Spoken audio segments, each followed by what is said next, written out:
Today is national science day. ಇವತ್ತು ವಿಜ್ಞಾನದ ದಿನಾಚರಣೆ.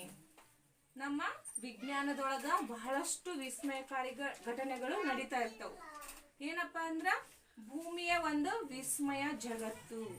ಭೂಮಿ ಏನ್ ಮಾಡ್ತೈತಿ, ತನ್ನನ್ನು ತಾನ ಸುತ್ತಿಕೊಳ್ಳುತ್ತಾ ಏನ್ ಮಾಡ್ತೈತದ, ಸೂರ್ಯನನ್ನ ಸುತ್ತತೈತಿ.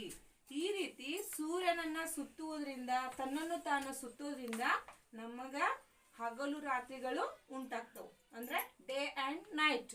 ಅದು ಯಾವ ತರ ಉಂಟಾಗ್ತೈತಿ, ಹಗಲು ರಾತ್ರಿಗಳು ಯಾವ ತರ ಉಂಟಾಗ್ತೈತಿ ಅನ್ನೋದನ್ನ ನಾವಿವತ್ತು ನೋಡೋಣ.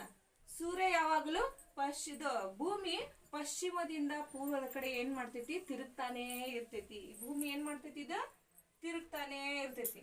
ಹಿಂಗ್ ತಿರೋದ್ರಿಂದ ನಮಗೇನ್ ಅನ್ಸುತ್ತ, ಸೂರ್ಯ ಪೂರ್ವದೊಳಗ ಹುಟ್ಟಿ ಪಶ್ಚಿಮದೊಳಗ ಮುಳುಗ್ತಾನ ಅಂತೇಳಿ ನಮಗ ಭಾಸವಾಗುತ್ತ.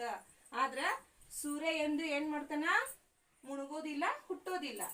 ಇದು ಏನಿದು, ಸೂರ್ಯ, ಇದು ಭೂಮಿ. ಸನ್ ಅಂಡ್ ಅರ್ತ್.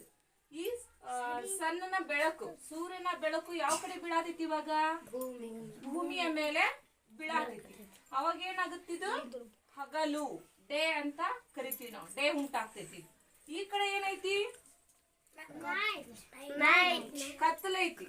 ಇಲ್ಲಿ ಏನಾಗತ್ತಂದ್ರೆ ನಾವು ನೈಟ್ ಅನ್ನ ಕಾಣ್ಬೋದು.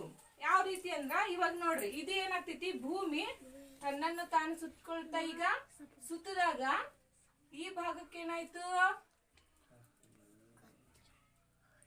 ಇಲ್ಲಿ ಡೇ ಆಯ್ತು, ಇಲ್ಲಿ ನೈಟ್ ಆಯ್ತು. ಹಂಗಾರೆ ನಿಮಗ್ ಗೊತ್ತಾತ, ನಮಗ ದಿನಾಲು ಹಗಲು ರಾತ್ರಿಗಳು ಯಾವ ರೀತಿ ಉಂಟಾಗ್ತವೆ ಹೇಳ್ರಿ. ಭೂಮಿ ಅರ್ಥ ಏನ್ ಮಾಡ್ತೈತಿ, ತನ್ನನ್ನ ತಾನ ರೌಂಡ್ ಹಾಕಿ ಸೂರ್ಯನನ್ನ ಸುತ್ತತೈತಿ. ಅವಾಗ ಡೇ ಅಂಡ್ ನೈಟ್ ಉಂಟಾಗ್ತೈತಿ. ತಿಳಿತಾ? ಓಕೆ.